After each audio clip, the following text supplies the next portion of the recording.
In as much as we've just had an executive session, I think the majority floor leader has a motion to make. Yes.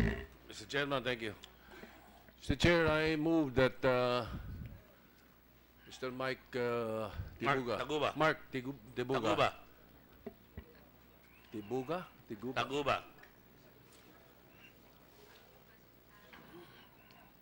Where is he? Taguba. Mr. Mark Taguba be taken into protective custody of the Senate.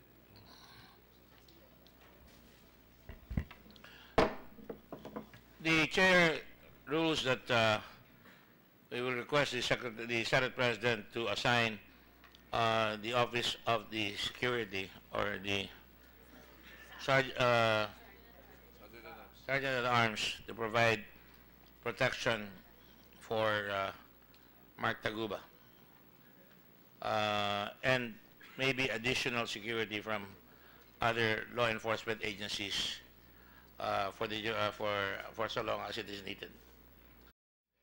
Mark, kanina nung nabanggit mo, parang absolutely sure ka na si Richard Tan ang may-ari ng drugs.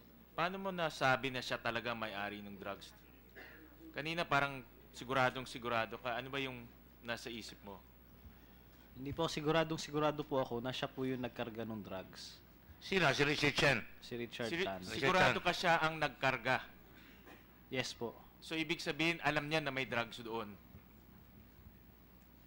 Yun ang hindi ko po alam. Pero nasabi mo rin kanina siya ang may dahilan kaya may drugs doon. Siya po yung nagparating ng drugs. Siya nagparating ng drugs. Opo, siya po yung nagparating ng Ala, drugs. tingin mo alam niya Hindi na ko meron- alam kung siya yung may-ari ng drugs or anything.